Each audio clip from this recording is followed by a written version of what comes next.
नमस्कार। आज हम जानते हैं मंत्रिपरिषद के बारे में।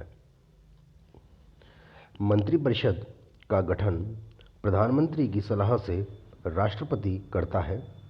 अनुच्छेद 74 का खंड 1 यह प्रावधान करता है कि राष्ट्रपति को उसके कृत्यों के संचालन एवं शक्तियों के प्रयोग में सहायता और मंत्रणा देने के लिए एक मंत्रिपरिषद होगी। मंत्रिपरिषद प्रधानमंत्री के नेतृत्व में कार्य करती है। संघ मंत्रिमंडल में ही कार्यपालिका की वास्तविक शक्ति निहित है तथा राष्ट्रपति संघ मंत्रिमंडल की सलाह के अनुसार अपनी शक्तियों का प्रयोग करता है। मंत्रिमंडल देश के प्रशासन, आर्थिक सुधार, सुरक्षा तथा विदेशी राज्यों के संबंध में नीति का निर्धारण करता है और मंत्रिमंडल द्वारा निर्धारित नीति के अनुसार ही संघ का शासन संचालित होता है। मंत्रिपरिषद के गठन के बारे में संवैधानिक प्रावधान यह है कि प्रधानमंत्री की सलाह पर राष्ट्रपति के द्वारा संघ मंत्रिपरिषद का गठन किया जाता है। मंत्रिमंडल का गठन कैबिनेट स्तर के मंत्रियों से होता है। मूल संविधान में कैबिनेट शब्द का उल्लेख नहीं किया गया था, परंतु बाद में 44वें संविधान संशोधन के द्वारा अनुच्छेद 352 में कैबिनेट शब्द को सम्मिलित किया गया, जब मंत्रिमंडल या कैबिनेट के सदस्यों को उनके कार्यों में सहायता देने के लिए राज्य मंत्रियों और उपमंत्रियों को नियुक्त किया जाता है, तब इन्हें मिलाकर मंत्रिपरिषद की संज्ञा दी जाती है। अब बात करते हैं मंत्रिपरिषद के स्तरों के बारे में। तो मंत्रिपरिषद में 3 स्तर होते हैं, अर्थात मंत्रिपरिषद 3 स्तरीय होता है। इसके अंतर्गत 3 प्रकार के स्तर के मंत्री सम्मिलित होते हैं। प्रथम स्तर को कैबिनेट स्तर कहा जाता है, दूसरा स्तर राज्य स्तर का होता है और तीसरा स्तर होता है उपमंत्री का। कैबिनेट स्तर का मंत्री अपने विभाग का अध्यक्ष होता है तथा उसकी सहायता के लिए राज्य मंत्री तथा उपमंत्री की नियुक्ति की जाती है। राज्य मंत्री को किसी विभाग का प्रभार स्वरूप सौंपा जा सकता है। सरकार की नीति का निर्णय मंत्रिमंडल के सदस्यों के द्वारा किया जाता है, लेकिन किसी विभाग के संबंध में मंत्रिमंडल द्वारा नीति निर्धारित करते समय उस विभाग के राज्य मंत्री को विशेष आमंत्रित के रूप में नीति निर्धारण कार्रवाई में सम्मिलित किया जा सकता है। अब बात करते हैं मंत्रियों की संख्या की।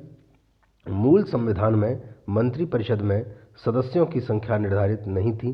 प्रधानमंत्री अपने विवेकाधिकार के आधार पर मंत्रिपरिषद के आकार को निश्चित करता था, परंतु 91वें संविधान संशोधन 2004 के द्वारा अब यह निर्धारित किया गया है कि केंद्रीय मंत्रिपरिषद में प्रधानमंत्री सहित मंत्रियों की कुल संख्या लोकसभा की कुल सदस्य संख्या का 15% से अधिक नहीं होगी। इस प्रकार प्रधानमंत्री अब मंत्रिपरिषद में सदस्यों की अधिकतम संख्या के मामले में अपने विवेक का प्रयोग नहीं कर सकता है। मंत्रियों के लिए पात्रता। मंत्रिपरिषद में उन्हीं व्यक्तियों को सम्मिलित किया जाता है जो संसद के सदस्य होते हैं, लेकिन संसद सदस्य न होने वाले व्यक्ति को भी मंत्रिपरिषद में सम्मिलित किया जा सकता है। यदि ऐसे व्यक्ति को मंत्रिपरिषद में शामिल किया जाता है जो संसद का सदस्य नहीं है, तो उसे 6 माह के अंदर संसद के किसी सदन का सदस्य निर्वाचित होना आवश्यक है, परंतु संविधान में यह व्यवस्था नहीं दी गई है कि ऐसा व्यक्ति इस्तीफा देकर पुनः मंत्रिपरिषद का सदस्य बन सकता है अथवा नहीं। सरकार के इस अस्पष्ट प्रावधान का लाभ उठाते हुए उस व्यक्ति को अनेक मामलों में पुनः मंत्रिपरिषद में शामिल कर लिया जाता था। अब 16 अगस्त 2001 को सर्वोच्च न्यायालय ने एक महत्वपूर्ण निर्णय देते हुए व्यवस्था दी है कि विधायिका का सदस्य निर्वाचित हुए बिना कोई भी व्यक्ति 6 महीने से अधिक मंत्री पद धारण नहीं कर सकता।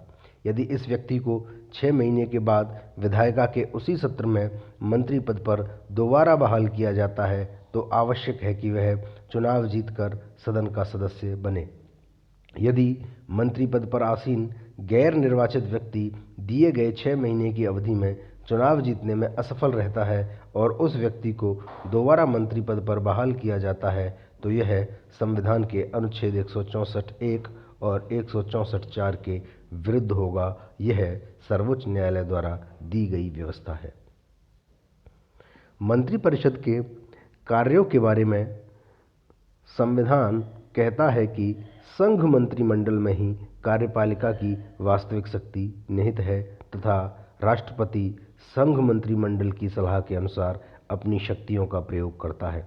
मंत्रिमंडल देश के प्रशासन, आर्थिक सुधार, सुरक्षा तथा विदेशी राज्यों के संबंध में नीति का निर्धारण करता है और मंत्रिमंडल द्वारा निर्धारित नीति के अनुसार ही संघ का शासन संचालित होता है। मंत्रिपरिषद के लिए सामूहिक उत्तरदायित्व की व्यवस्था भी संविधान में की गई है। संघ का मंत्रिपरिषद सामूहिक रूप से लोकसभा के प्रति उत्तरदायी होता है तथा मंत्रिपरिषद का प्रत्येक सदस्य मंत्रिमंडल के निर्णय के लिए उत्तरदायी होता है। इसके अतिरिक्त मंत्री अपने विभाग के अधिकारियों के कार्य के लिए भी संसद के प्रति उत्तरदायी होते हैं। कोई भी मंत्री अपने विभाग के कार्यों के दायित्व से अधिकारियों पर दोष लगाकर बच नहीं सकता है।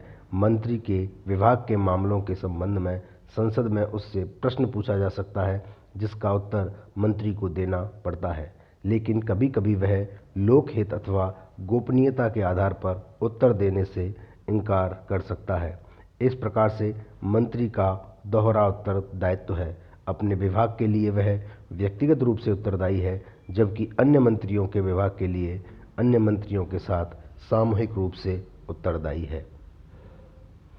मंत्रिपरिषद की पदावधि के बारे में संविधान यद्यपि स्पष्ट नहीं कहता, किंतु मंत्रिपरिषद तब तक अपने पद पर बना रहता है जब तक कि उसे लोकसभा से बहुमत प्राप्त रहता है तथा लोकसभा के नए चुनाव के बाद नए मंत्रिमंडल का गठन नहीं हो जाता। मंत्रिपरिषद का कोई भी सदस्य प्रधानमंत्री के साथ मतभेद होने के कारण त्यागपत्र दे सकता है या प्रधानमंत्री राष्ट्रपति से सिफारिश कर उसे बर्खास्त कर सकता है। यदि कोई मंत्री संसद का सदस्य नहीं रह जाता तो उसे त्यागपत्र देना पड़ता है, लेकिन कोई मंत्री संसद का सदस्य न रहते हुए भी मंत्री के पद पर रह सकता है, बशर्ते वह 6 महीने के भीतर संसद के किसी सदन का सदस्य बन जाए। UN राव बनाम इंदिरा गांधी मामले में उच्च न्यायालय ने यह अभी निर्धारित किया है कि लोकसभा के विघटन हो जाने पर भी मंत्रिमंडल समाप्त नहीं होगा और वह राष्ट्रपति को सलाह देता रहेगा। यदि राष्ट्रपति मंत्रिमंडल की सलाह के बिना कार्य करता है तो वह अनुच्छेद 53(1) के विपरीत होगा। केंद्र में कार्यवाहक सरकार का उपबंध नहीं किया गया है, अतः जो मंत्रिमंडल पहले से ही कार्य कर रहा होता है, लोकसभा के विघटन की स्थिति में भी वह पूर्ण मंत्रिमंडल होता है। उसका अस्तित्व तब तक बना रहता है जब तक कि नई लोकसभा के गठन के पश्चात नई मंत्रिपरिषद कार्यभार ग्रहण न कर ले। इस प्रकार आज हमने मंत्रिपरिषद के बारे में जाना। धन्यवाद।